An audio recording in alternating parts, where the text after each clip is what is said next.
Hello everyone, welcome back to your own channel keep creating. पिछली video में, जो कि इस वीडियो का पार्ट वन था, उसमें हमने तीन asset classes gold, real estate और डेट, इन तीनों को डिस्कस किया। Let's continue our discussion with the remaining asset classes. अब हमारा ये अगला, और शायद आपको आइडिया है कि मेरा फेवरेट कौन है, but let's see. Equity. Equity के बारे में बात करते हैं कि ये कैसे वर्क करता है, क्या पोटेंशियल है, क्या रिस्क है। तो इक्विटी कैसे वर्क करता है, यूजुअली आप क्या करते हैं, बेसिकली आप क्या करते हैं कि स्टॉक मार्केट में जब आप जब भी कोई स्टॉक खरीदते हैं, तो स्टॉक कोई पेपर, कोई कॉइन नहीं है ये। आप एक पार्टिसिपेट कर रहे हैं कंपनी की ओनरशिप में। When you buy a stock, then you buy a part of the company. That part is a very small part, right? क्योंकि उस कंपनी के 50 लाख, 1 करोड़, 4 करोड़, 5 करोड़, 10 करोड़ स्टॉक्स हो सकते हैं, और आपने one out of that 10 crore stock लिया है, तो obviously your ownership of the company is very very minuscule, if you're just getting started, but with time वो आप increase कर सकते हैं। तो you invest in companies, जो stock लेते हैं, तो आप कभी भी ये बहुत ही एक starting, अगर आपकी thought process ऐसी बन जाएगी, तो आपको बहुत मदद करेगी to stay calm and to stay knowledgeable throughout your investing journey। अगर आप समझ जाएंगे कि आप जब एक स्टॉक ले रहे हैं, तो आप बेसिकली क्या ले रहे हैं, आप उस कंपनी में ओनरशिप ले रहे हैं, आप उस कंपनी के पार्ट मालिक बन रहे हैं। तो आप कंपनीज में इन्वेस्ट करते हैं, वो आपके लिए ग्रो करती हैं, वो आपके लिए, वो अपनी प्रोडक्ट्स बनाती हैं, वो अपनी सर्विसेज सेल करती हैं, वो ग्रो करती हैं। कंपनी हर साल थोड़ी थोड़ी थोड़ी थोड़ी बढ़ती जाती है साइज में, उनके रेवेन्यूज बढ़ते हैं, उनके प्रॉफिट्स बढ़ते हैं, तो वो आपको डिविडेंड पे करती है, वो उसके स्टॉक प्राइस बढ़ती है, क्योंकि stock prices over a long period of time they always follow earnings. जितनी अर्निंग्स बढ़ती जाएगी year on year, quarter on quarter, उसकी स्टॉक प्राइस वैसी बढ़ती जाएगी, और अगर ग्रोथ नहीं हो रही है तो उसकी स्टॉक प्राइस वैसे ही घटती जाएगी over a long period of time. तो कंपनीज खुद ग्रो करती हैं, और साथ ही साथ जब वो खुद ग्रो करती हैं, तो ऑब्वियसली आपका इन्वेस्टमेंट भी उनके साथ ग्रो करता है। तो indirectly you are betting on the growth of your investment through that company when you invest in the stock of a certain company. अब इसमें एक रिस्क ये है कि ये काफ़ी वॉलेटाइल हो सकता है शॉर्ट टर्म में, और मुझे लगता है कि अगर आप स्टॉक मार्केट में एक्टिव हैं, आप फेमिलियर हैं, तो आप मुझे बताने की ज़रूरत नहीं है कि कितनी वॉलेटिलिटी रही है पिछले 5-6 महीनों में, स्टार्टिंग फ्रॉम लेट्स से मार्च, फरवरी मार्च। तो वॉलेटिलिटी काफ़ी रह सकती है। जो यहाँ पे ये चार्ट है निफ्टी का, स्टार्टिंग फ्रॉम 1991, तो ये करीबन 30 सालों का चार्ट है। 30 सालों में निफ्टी निफ्टी अब जो बिगिनर्स हैं उनके लिए क्विकली मैं बता दूं, निफ्टी और सेंसेक्स दो इंडेक्स हैं इंडिया के। वो basically it's a bunch of companies. Nifty में 50 कंपनीज होती हैं, निफ्टी नेक्स्ट 50 में फिर 50 होती हैं, और सेंसेक्स में 30 होती हैं। Sensex BSc Bombay stock exchange का इंडेक्स है, एनएससी का इंडेक्स निफ्टी है, नेशनल स्टॉक एक्सचेंज का। तो इसमें ये ग्रोथ आप देखिए कि 1991 से 2021 ऑलमोस्ट, तो ये 30 साल का पीरियड है। इसमें निफ्टी जो इंडेक्स है उसकी क्या ग्रोथ रही है, ओवरऑल ट्रेजेक्ट्री ऊपर रही है। और ये आप most good economies of the world, आप यूएस का ले लें, आप कोरिया का ले लें, जो भी good economies, progressing economies of the world हैं, और specially developing countries like India, तो इंडिया की stock market over a long term positive रही है, उसकी उसकी ट्रेजेक्ट्री अपवर्ड रही है। तो बीच में वॉलेटिलिटी हो सकती है। ये देखिए 2008 का क्रैश आपको याद होगा, ग्लोबल फाइनेंशियल क्राइसिस का। फिर बीच में हमेशा rise drop, rise drop, rise drop, rise drop, और ये यहाँ पे बिग ड्रॉप अभी मार्च के टाइम पे। लेकिन फिर से ये काफ़ी 11,308 पे आ चुका है निफ्टी। तो बीच में वॉलेटिलिटी रहती है, but if you invest in good companies, sound companies who have sound financial practices, who have good growth in earnings outlook, good moat. ये सब हम आगे आने वाली वीडियोस में डिस्कस करेंगे. So you don't need to worry, just stick to this channel, subscribe करें. आगे आने वाली वीडियोस में ये सब सारी डिस्कशंस हम एक एक करके करेंगे. तो वॉलेटिलिटी रह जरूर सकती है थोड़े दिनों के लिए, थोड़े पीरियड के लिए, but if you stick to your conviction, if you invest in good companies, they will give you good returns, they will give you a good appreciation on your investment. जो कि हमने यहाँ देखा कि ह्यूज कैपिटल अप्रिसिएशन हो सकता है over a long enough period of time. जो 1999 से 2020 ये करीबन 20-21 साल का पीरियड है, इसमें CAGR compounded annual growth rate, तो ये भी एक टेक्निकल टर्म है बट बहुत ही इजी टू अंडरस्टैंड है. बेसिकली आपको ये कह रही है कि 11 से 13% का इंटरेस्ट मिला है इन 20-21 सालों में हर साल. तो जो बैंक अकाउंट आपको 3% इंटरेस्ट दे रही है, तो आपकी यहाँ पे 12-13-11 से 15% तक इंटरेस्ट, लेमैन टर्म्स में वो इंटरेस्ट इतनी हो सकती है. बट ये सब फंडामेंटल कॉन्सेप्ट्स हैं कि ये हमेशा हर साल, जैसे आपको बैंक अकाउंट में हमेशा 3% अगर बोल रखा है बैंक ने कि आपको 3-4% इंटरेस्ट मिलेगा, तो हर क्वार्टर आपको 3-4% इंटरेस्ट मिलेगा. लेकिन यहाँ पे स्टॉक मार्केट ऐसा नहीं है कि हर समय आपको 11% और 12% हर साल हर क्वार्टर देगी. ओवरऑल कैगर का मतलब है कि एक समझ लीजिए कि अगर आपने यहाँ पे पैसे लगाए और यहाँ पे पैसे निकाले, तो आपको आपने अगर अज्यूम किया कि कितना मुझे इंटरेस्ट मिला हर साल, जो कि which is not a real number but it is a fictitious number which represents your overall growth for the period of time you have chosen. तो ये सब कुछ हल्की सी टेक्निकल डिटेल्स हैं और आगे आने वाली वीडियोस में हम उन सारे को कवर करेंगे. अगर if you are a beginner, just take it as sort of a proxy for interest rate. तो 11 से 12% का आपको इंटरेस्ट मिला है इन 20-21 सालों में, which is a very handsome return. तो लॉन्ग टर्म में आपको आपकी कैपिटल ह्यूजली अप्रिशिएट कर सकती है अगर आप स्टॉक मार्केट इक्विटी में बिलीव करते हैं तो, और आपकी कन्विक्शन लॉन्ग टर्म की है तो. Obviously this is a very liquid asset because आपको ये तो डेट फंड से भी ज़्यादा या डेट फंड्स के कंपेरेबल है, क्योंकि आप अभी चाहें तो स्टॉक को खरीद सकते हैं सेम डे सेम मिनट. कुछ लोग ट्रेडिंग करते हैं, दे नो कि उस एक स्टॉक को सेम मिनट, एक ही मिनट में खरीद के एक ही मिनट में बेचा जा सकता है. And if it goes up you get the profits, तो you cash in the profits. तो ये बहुत ही लिक्विड एसेट है. इसमें आपकी होल्डिंग पीरियड 1 मिनट से लेके कितने भी साल तक हो सकती है. तो it is as liquid as it gets. But इसमें जैसा हमने डिस्कस किया कि इसमें स्टॉक मार्केट मतलब मार्केट जो कि बहुत हद तक कुछ हद तक सेंटिमेंट्स पे से ड्राइव होता है, इसमें मार्केट रिस्क हो सकते हैं और इकोनॉमिक रिस्क हो सकती है. तो अगर कंपनीज अगर किसी कंट्री की इकोनॉमी डाउन चल रही है, ग्रोथ अच्छी नहीं हो रही है, उनकी जीडीपी ग्रोथ लो है, तो it will affect the stock market to some extent as well, along with the sentiments of the market. So there is a market risk and there is an economic risk. तो लेकिन if you live in a promising country like India, in a developing country like India which has huge potential, so you can bet on you getting good returns if you have the conviction to stay invested for a long period of time. अब कौन कौन से avenues हैं, कौन कौन से तरीके हैं इक्विटी में इन्वेस्ट करने के. तो direct equity basically it means stocks. अगर आप अच्छी कंपनीज के अपनी पसंदीदा कंपनीज के स्टॉक्स डायरेक्टली लेते हैं तो उसे डायरेक्ट इक्विटी कहते हैं. इक्विटी म्यूचुअल फंड, एमएफ का मतलब म्यूचुअल फंड, और ये कई तरह के होते हैं. इक्विटी म्यूचुअल फंड जैसा हमने पहले ब्रीफली डिस्कस भी किया कि वो करते क्या है कि अब आपके पास मान लीजिए कि हर महीने लगाने के लिए 100 रुपये ही हैं. आप स्टूडेंट हैं, आप बहुत ही बिगिनर हैं, बहुत ही यंगस्टर हैं, तो आपके पास ज़्यादा कैपिटल है नहीं, आपकी कुछ पॉकेट मनी मिलती है, आप उसको इन्वेस्ट करना चाहते हैं, विच इज़ रियली गुड.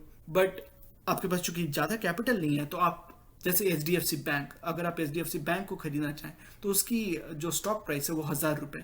तो आपके पास अगर 1000 रुपये से कम है, अगर आपके पास 900 रुपये भी हैं, तो आप ऑन ए गिवन डे, अगर उसकी स्टॉक प्राइस 900 नहीं है, उससे ज़्यादा है, तो आप उसको नहीं खरीद सकते। बट म्यूचुअल फंड के थ्रू आपके पास 100 रुपये भी अगर हैं, तो आप म्यूचुअल फंड के थ्रू HDFC बैंक का शेयर ले सकते हैं। वो कैसे, वो हम आगे आने वाली वीडियोस में इन डिटेल डिस्कस करेंगे। बट बेसिक फंडा मैं बता दूं कि क्या होता है। ये म्यूचुअल फंड में बहुत सारे लोगों से पैसा इकट्ठा करती है, जो एसेट मैनेजमेंट कंपनी होती है, जो फर्म होती है, वो बहुत सारे लोगों से पैसा इकट्ठा करके, और जो कि लाखों लोग, करोड़ों लोग उस फंड में अगर 100-100 रुपये भी लगाते हैं और उस फंड में लेट से 10 लाख सब्सक्राइबर्स हैं, तो उस कंपनी के पास 10 करोड़ रुपए आ जाते हैं, उस एसेट मैनेजमेंट कंपनी के पास, फर्म के पास। तो वो 10 करोड़ में सोचिए कि HDFC bank, state bank of India, बड़ी जो बड़ी बड़ी कंपनीज है जिनको आप लेना चाहते हैं, Larsen and Toubro, Bajaj finance, Bajaj auto, hero, you just name it, तो आप उन सभी के शेयर्स ले सकते हैं when your own contribution in that mutual fund was just 100 rupees. तो आप 100 रुपीज के साथ इतनी बड़ी बड़ी कंपनीज के छोटे अमाउंट में शेयर ले सकते हैं। Index funds are somewhat like mutual funds, but they are not active, so they are passive funds. तो इसमें जो बेसिकली क्या होता है कि म्यूचुअल फंड कंपनी आपसे पैसे लेती है और they just track an index. It can be Nifty, it can be Sensex, it can be Nifty 500, it can be Nifty next 50, कोई भी। तो जिस भी इंडेक्स फंड में आप पैसे लगाते हैं वो उस इंडेक्स को ट्रैक करती है, और उस इंडेक्स में जो भी कंपोनेंट्स हैं, जो भी कंपनीज हैं, उनके शेयर्स उसी प्रोपोर्शन में खरीदती है, जो जिस प्रोपोर्शन वो इंडेक्स में है। Exchange traded funds, these are also somewhat like index funds, but there is a big difference. ETFs are like stocks. तो निफ्टी का एक ETF है, निफ्टी नेक्स्ट 50 का ETF हो सकता है, सेंसेक्स का ETF होगा, तो निफ्टी 500 का लेट्स से एक ETF होगा। तो ETFs behave like stocks. Anyway, we don't need to go into that much detail at the moment, but उसके बारे में हम कई बार आने वाली वीडियोस में बात करेंगे। और इंटरनेशनल फंड्स ऑफ कोर्स ले सकते हैं आप, क्योंकि India is a great promising potential in the coming time, but there are also great economies elsewhere in the world, right?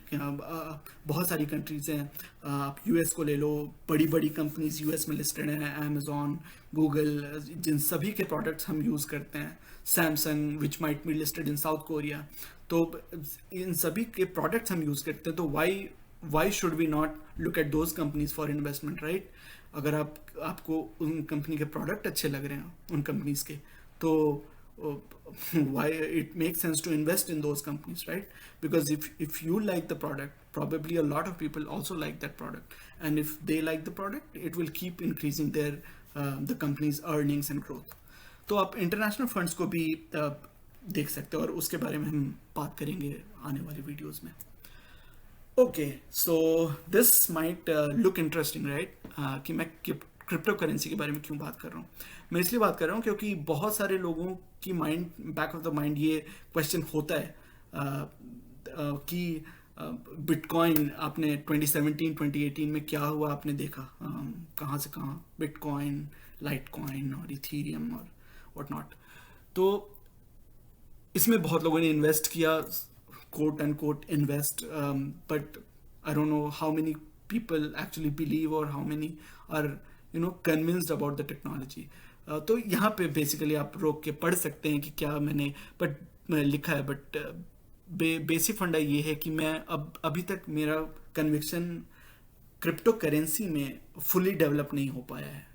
मैंने पता किया, मैंने पढ़ा, but how can it be an asset, how can a currency serve as an asset?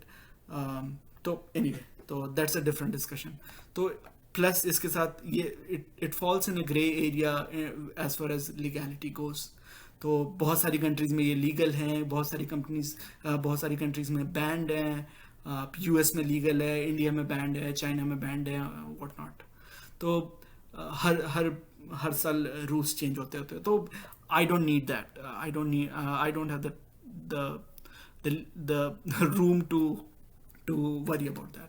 तो अभी तक मैंने मेरा कन्विक्शन डेवलप नहीं हो पाया, but let's see how it goes down the line. तो अब don't get me wrong here, क्योंकि मैं ब्लॉकचेन की बात नहीं कर रहा हूँ, मैं ब्लॉकचेन में बिलीव करता हूँ। आप पढ़िए, आपको भी समझ में आएगी कि क्या टेक्नोलॉजी है, इसके क्या एप्लीकेशंस होते हैं। बहुत ही प्रॉमिसिंग टेक्नोलॉजी है, बहुत बहुत चीज़ों को रेवोल्यूशनाइज कर सकती है ब्लॉकचेन टेक्नोलॉजी। तो ब्लॉकचेन टेक्नोलॉजी जिस पे क्रिप्टो करेंसी बेस्ड होती है, crypto currency is based on blockchain, but तो ब्लॉकचेन का तो मुझे पोटेंशियल समझ में आता है कि कितने सारे फील्ड्स में उसके एप्लीकेशंस हो सकते हैं, but crypto currency not sure.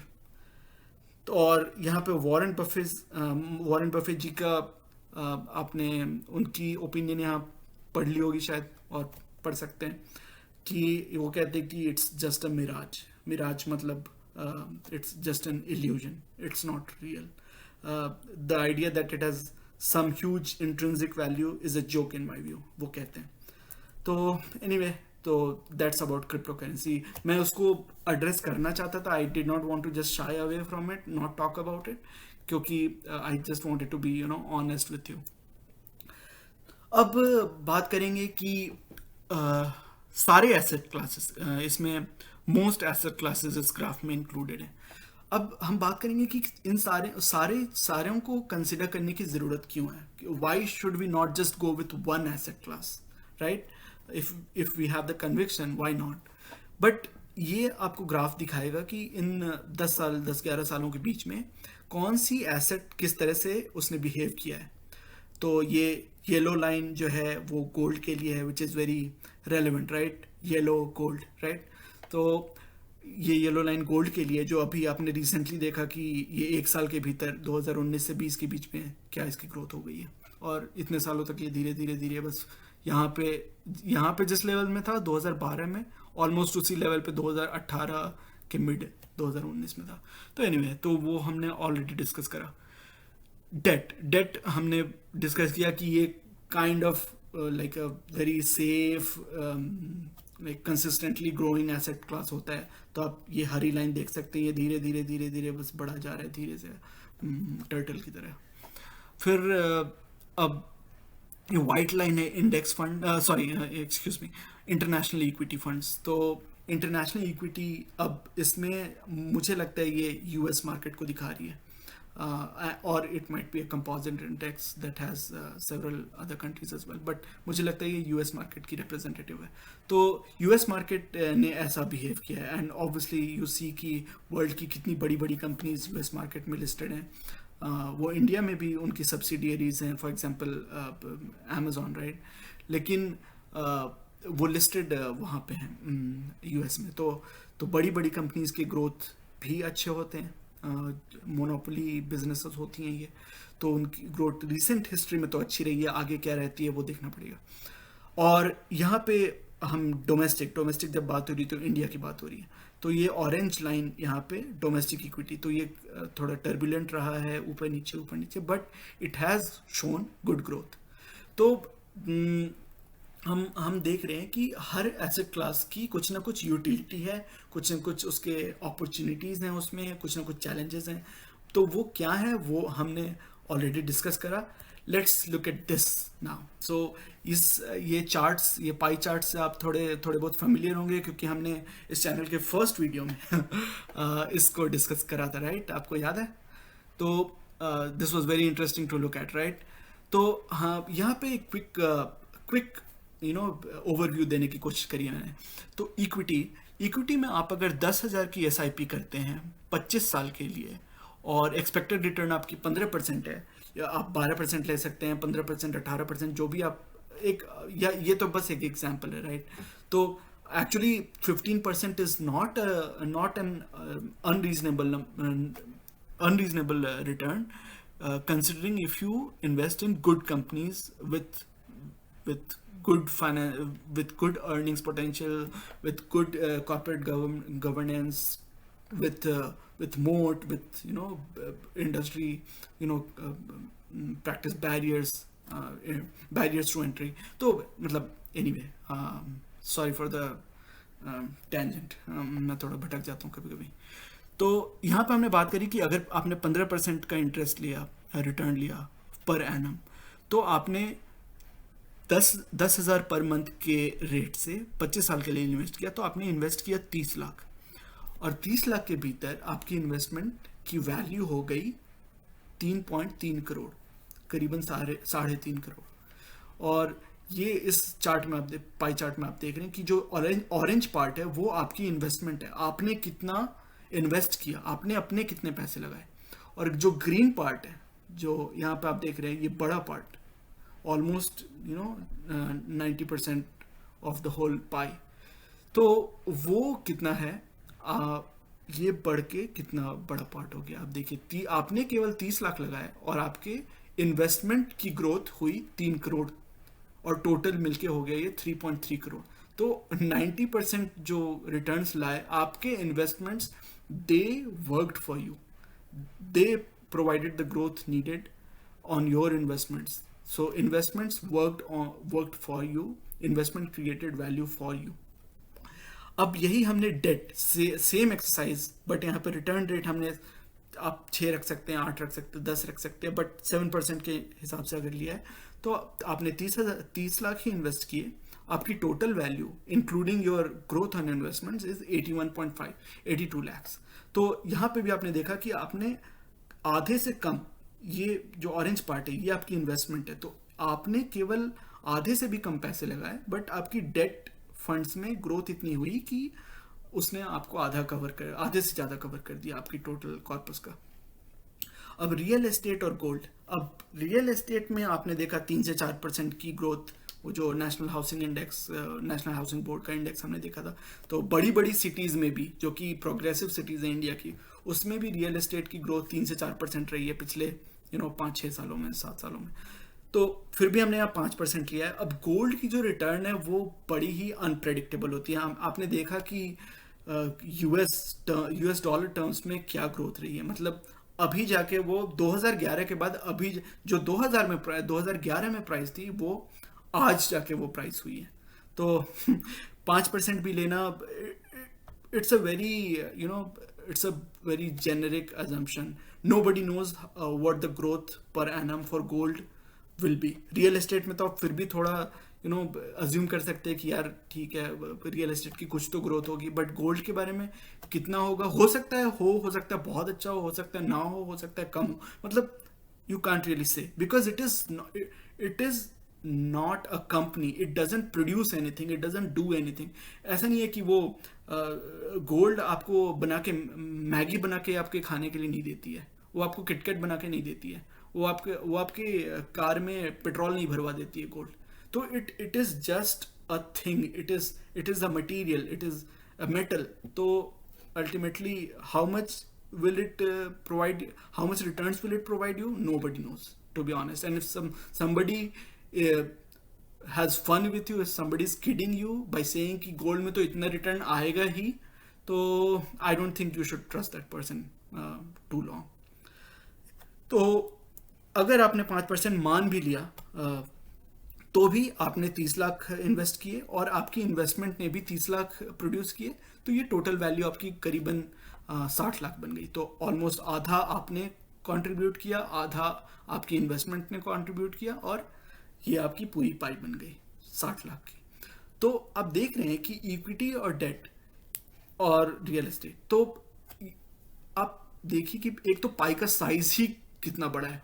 यहाँ हम बात कर रहे हैं 3.5 करोड़ की, 3.25 करोड़ की, और यहाँ हम बात कर रहे हैं 60 लाख की, तो इट्स अ फैक्टर ऑफ 5।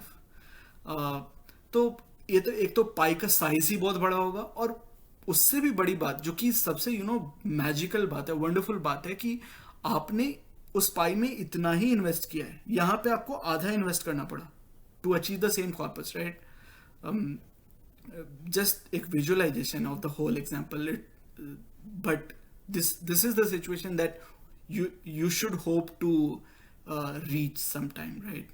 तो आपने इक्विटी के केस में इतना ही इन्वेस्ट किया और आपकी ग्रोथ इतनी बड़ी हो गई, डेट के केस में आपको थोड़ा ज़्यादा इन्वेस्ट करना पड़ा, बट फिर भी आपके इन्वेस्टमेंट्स ने आधे से ज़्यादा कवर किया आपके टोटल कॉर्पस का। और रियल एस्टेट और गोल्ड के केस में आधी आधी। तो which is not bad, but obviously it is not as good as this, right. अब मैं अपनी ओपिनियन शेयर करता हूँ, लेकिन उससे पहले आप प्लीज़, मैं आपसे रिक्वेस्ट कर रहा हूँ, आप इस वीडियो को थोड़ा पॉज करके 1 मिनट के लिए प्लीज़ इनको थोड़ा पढ़ें, इन फिगर्स को थोड़ा पढ़िए, इन स्टेटमेंट्स को। तो reserve bank of India RBI ने 2017 में एक सर्वे कराया था, इंडियन हाउस होल्ड फाइनेंस सर्वे। उस सर्वे का रिजल्ट यहाँ पे जो हाइलाइट्स हैं वो दिए हुए हैं। एवरेज इंडियन हाउस होल्ड के पास उनके पास जो वेल्थ है, टोटल वेल्थ उनकी इंडियन हाउस होल्ड की, उसका 84%, उसका 84% रियल एस्टेट में लगा हुआ है। अगर आपके पास 1 लाख रुपए हैं, let's say just for example, अगर आपकी पूरी फैमिली के पास, हाउस होल्ड के पास 1 लाख रुपए की वेल्थ है, उसमें से on an average over the whole country 84,000 रुपए, 84,000 रुपीज आपकी रियल एस्टेट में लगी हुई है। 11,000 रुपए आपके गोल्ड में लगे हुए हैं, तो 84 और 11 95, 95,000 तो आपने इन दो फिक्स्ड, ये मतलब रियल टेंजिबल एसेट्स में लगा दिए, रियल एस्टेट में और गोल्ड में। और आपकी केवल 5% फाइनेंशियल एसेट्स, तो जो भी हम ये डेट फंड्स और इक्विटी फंड्स की बात कर रहे हैं, they are categorized as financial assets. तो those two come under financial assets, और रियल एस्टेट, गोल्ड वगैरह के बारे में जो हमने बात करी, तो वो फिजिकल एसेट्स हो गए। तो आपकी 95%, 95% जो एसेट्स हैं वो फिजिकल एसेट्स में स्टक हैं, बंधे हुए हैं। और केवल 5% आपकी लिक्विड जो फाइनेंशियल एसेट्स हैं उसमें, which is so surprising, which is unfortunate, to be honest. अब एक और बात जो हमने पहली वीडियो में भी, आपको याद होगा शायद कि आपने अगर देखा है तो, हमने बात करी कि रिटायरमेंट किसी के फोकस में नहीं होता। मतलब रिटायरमेंट अनफॉर्चुनेटली अब फिर भी काफ़ी लोग सोचने लगे हैं और काफ़ी अवेयर हो गए हैं, काफ़ी अवेयरनेस बढ़ रही है इंडिया में, और which is so heartening to be honest. But retirement किसी के, ज़्यादातर लोगों के फोकस में नहीं होता। आप देखिए यहाँ क्या बोल रहे हैं कि retirement accounts play a very limited role in household balance sheets. तो आपकी जो बैलेंस शीट है, कैश फ्लो है आपकी एक्सपेंसेस का, उसमें से बहुत ही छोटा अमाउंट, बहुत ही छोटा प्रोपोर्शन रिटायरमेंट की तरफ डेडिकेटेड होता है, विच इज़ नॉट गुड, राइट। ये हमने पहली वीडियो में देखा, डिस्कस किया कि कितनी इंपॉर्टेंट है रिटायरमेंट कैलकुलेशंस और उसको कंसिडर करना, बस। बट एनीवे, तो ये हमने देखा। अब ये बात करें कि अगर आप कोई एक टॉर्च बेयरर चाहिए, आपको कोई एग्जांपल चाहिए, तो जो बाकी की मोर एडवांस्ड इकोनॉमीज है, जो थोड़ी डेवलप्ड इकोनॉमीज है, उसमें आप अगर देखें तो फाइनेंशियल एसेट्स जो यहाँ पे 5% था, वो उसकी जो प्रोपोर्शन होती है, उसका जो रेशियो होता है, वो काफ़ी हाई होता है। वो इंडिया के कंपैरिजन में काफ़ी हाई होता है। So what you see here then the Indian counterparts. तो एनीवे, तो फाइनेंशियल एसेट्स इंडिया में बहुत कम हैं। लोग अब काफ़ी लगाने लगे हैं, काफ़ी इन्वेस्ट करने लगे हैं, काफ़ी जागरूक हो गए। तो अब धीरे धीरे ये फाइनेंशियल एसेट्स का proportion, I am sure this would be a little higher now, this 5 compare to 5%। तो ये एक ऑब्जर्वेशन है। और ये एक और फाइनल ऑब्जर्वेशन की, observe prominence of physical assets in middle age. जो आपकी मिडिल एज, अधेड़ उम्र जिसको इंडिया में कहते हैं हिंदी में, तो 30 से 50 और मे बी 45, 30 से 50 के बीच में जो आपकी मिडिल एज है, उस टाइम में फिजिकल एसेट्स पे लोग फोकस करते हैं। ऑब्वियसली जो हमने डिस्कस भी किया कि जैसे ही आपकी उम्र 25, 30, 35 तक होने लगती है, तो आप या तो खुद सोचने लगते हैं, या अगर खुद नहीं सोच रहे तो फैमिली मेम्बर्स सोचवाने लगते हैं कि यार कुछ करो, सेटल हो जाओ, राइट। तो सेटल होने में बंदा सबसे पहले सोचता है कि अब एक घर ले लूँ। तो एक लोन स्टार्ट हो जाती है उसकी, लाइफ लॉन्ग 30 साल की, 20 साल की लोन स्टार्ट हो जाती है। लोग गोल्ड में इन्वेस्ट करते हैं। तो बेसिकली मैं किसी को डिस्करेज और किसी का मजाक नहीं उड़ाना चाहता, क्योंकि बहुत सारी चीज़ें अनइंटेंशनली भी हो जाती हैं आपको, which is actually the reason behind this channel, right. हम चाहते हैं कि ये नॉलेज, ये अवेयरनेस आप तक पहुँचे। होता ये है कि ये अवेयरनेस आप तक पहुँचती नहीं है, जिसके चलते कि आप अनइंटेंशनली, अनविलिंगली बस बस जो सब लोग कर रहे हैं वो करते जाते हैं, कभी सोच नहीं पाते इस बारे में। और जब आपको सोचने का मौका मिलता है, जब ये इन्फॉर्मेशन आप तक पहुंचती है, तो कई केसेस में लेट हो जाता है, आपकी इन्वेस्टमेंट्स को ग्रो करने का टाइम ही नहीं बचता। अब आप अगर 50-55 साल की उम्र में इन्वेस्ट करना शुरू करेंगे रिटायरमेंट के लिए, जब आपके पास 8-10 साल बचे हैं, 5-10 साल बचे हैं, तो ज़्यादा टाइम नहीं है। और given the fact that equity asset class is so volatile in the short term, so that it would not be a prudent choice to start investing in equity at the age of 50 for your retirement. So, और वो हम आगे की कई सारी videos में मुझे लगता है कि ये आप तक ये इन्फॉर्मेशन आती रहेगी, बारंबार हम इसको टाइम एंड अगेन डिस्कस करेंगे। तो मिडिल एज में बहुत सारे लोगों की जो एसेट्स हैं वो फिजिकल, जो इन्वेस्टमेंट्स हैं वो फिजिकल एसेट्स में स्टक हैं, फंसी हुई हैं। और ये देखिए कितना इंपॉर्टेंट यहाँ पे लिखा हुआ है कि exactly when the potential for the accumulation of financial wealth would be the largest.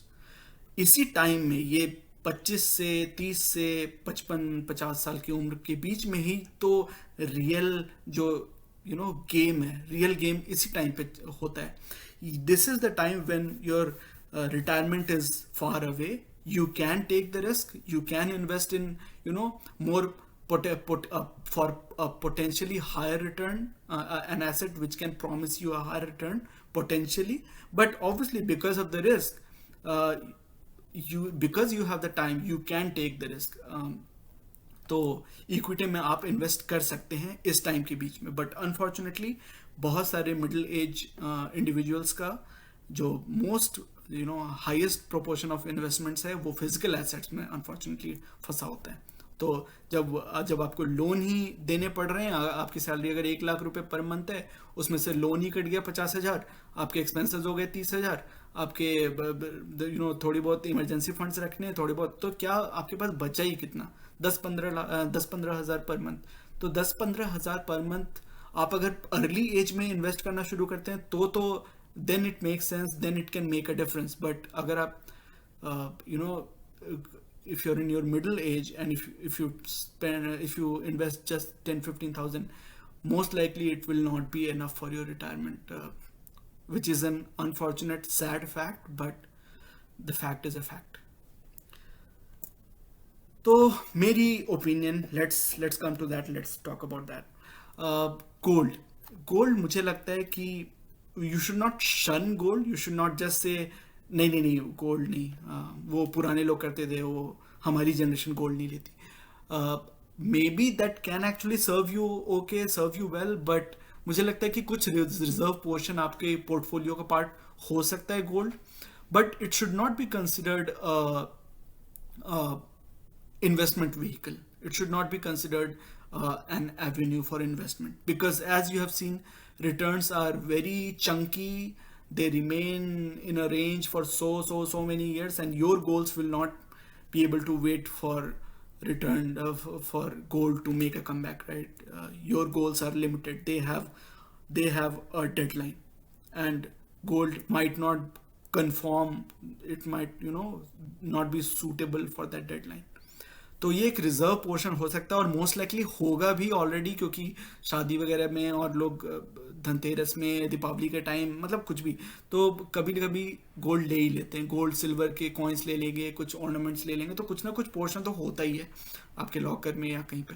तो that's okay for a reserve portion of your portfolio, but it should not ideally be considered investment. At best, it will be a hedge for inflation, a hedge for currency going down, things like that, unfortunate circumstances. So it's not a great investment vehicle, as we discussed.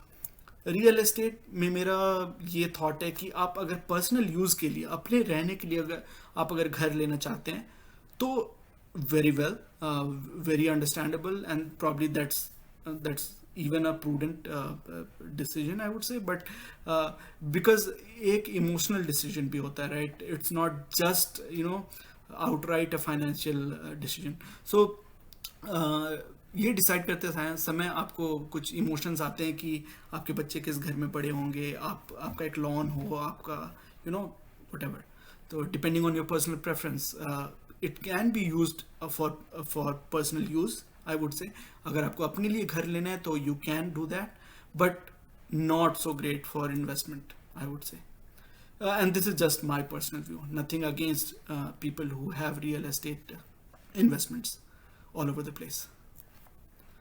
Equity के बारे में बात करें तो हमने बात करी कि शॉर्ट टर्म के लिए तो बिल्कुल भी ये ठीक नहीं है, but in my view this is the only candidate, this is the only option you have when it comes to long term wealth creation.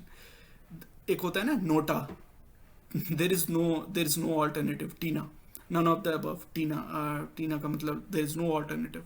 तो as far as long term wealth creation goes, I don't think equity से बेहतर कोई option है. You have to take risk. The journey hopefully will be pleasant, but it might not be. But the thing is, if you want to create wealth for your retirement, for your big goals in life, for your long term goals, you have to take the plunge. You have to believe in equity. You have to invest in equity, but not for short term, for sure. क्योंकि आपकी जो market volatility होती है, that can really go haywire, and that can hurt you in the short term. But in the long term, yes, very potential, very potent. Debt. तो debt के बारे में तो obviously tick mark there. Debt के बारे में बात करें तो शॉर्ट से मीडियम टर्म के लिए मुझे लगता है कि इससे बेहतर कोई ऑप्शन नहीं है, क्योंकि savings bank account will not cut it for you. The investment on the return interest on saving banks account will not cut, because यहाँ पे इन्फ्लेशन जब 5-6% है और आपको 3% की 4% की इंटरेस्ट मिल रही है बैंक अकाउंट पे, तो that's not going to help you, right? Even in short or medium term, let alone long term. Long term के लिए तो भूल ही जाओ savings bank account, but even for short and medium term it will not help. तो उस case में आप date को, you should definitely consider debt funds, debt instruments.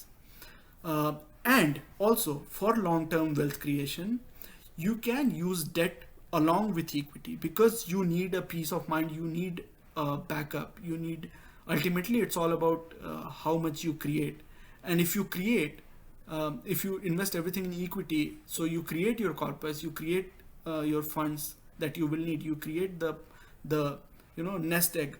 But market goes down, market नीचे जाती है, आपकी सारी इन्वेस्टमेंट अच्छी चल रही थी, अचानक से मार्केट नीचे जाती है, and you don't have backup.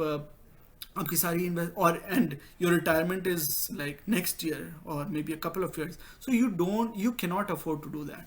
So debt funds, so equity is like a inevitable poison. You have to take this if you want to create wealth in the long term. It's a sweet poison, and it might not hurt you. Hopefully, मेरा विश्वास है कि it will not hurt you.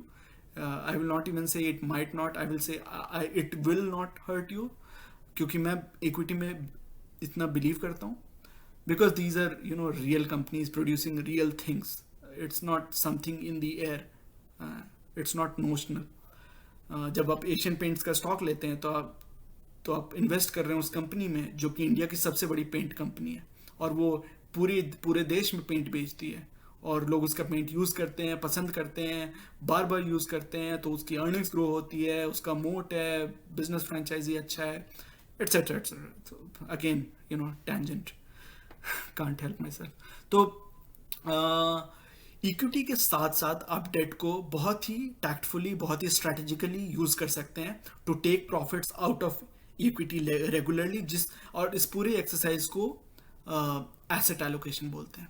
तो इसके बारे में हम बहुत ही डिटेल एक अलग से वीडियो इसके ऊपर बनाऊंगा मैं, और डिस्कस करेंगे हम लोग कि एसेट एलोकेशन क्या है, क्यों इम्पॉर्टेंट है, क्यों ज़रूरी है, और डेट और इक्विटी का बहुत ही समझ लीजिए कि ये इंटीग्रल पार्ट्स होंगे debt and equity in your asset allocation exercise. तो you should definitely consider debt as like Jay and Viru with equity. So equity and debt should go like Jay and Viru for your long term wealth creation. अब मुझे आप comments में बताएं कि क्या ये information आपको यूजफुल लगी.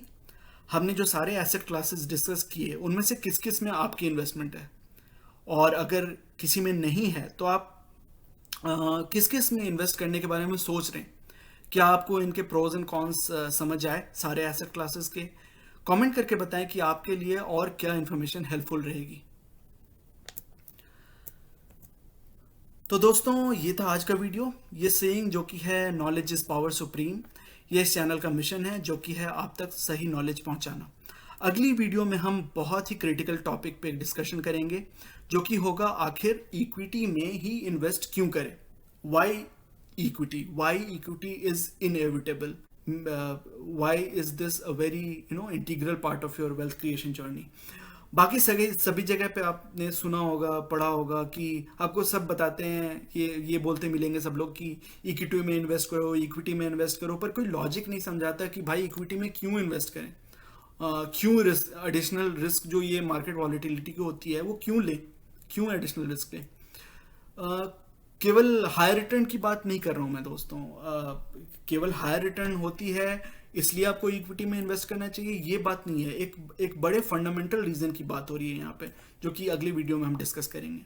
मैं आपको लॉजिक प्रेजेंट करूंगा उस वीडियो में, उसकी कोशिश करूंगा लॉजिक प्रेजेंट करने की कि लॉन्ग टर्म में हमेशा इक्विटी बाकी एसेट क्लासेस को क्यों बीट करेगी. What is the fundamental reason for equity to beat other asset classes in the long run?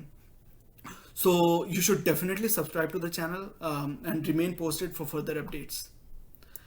आज की वीडियो का कंटेंट अगर आपको पसंद आया तो वीडियो को करें लाइक. अगर आपको लगता है कि इस इन्फॉर्मेशन से आप किसी की मदद हो सकती है तो इसे अपने दोस्तों और फैमिली मेम्बर्स के साथ शेयर करें और चैनल को करें सब्सक्राइब. मिलते हैं अपने अगली वीडियो में एक और टॉपिक के डिस्कशन के साथ. तब तक के लिए take care and see you soon. Bye bye.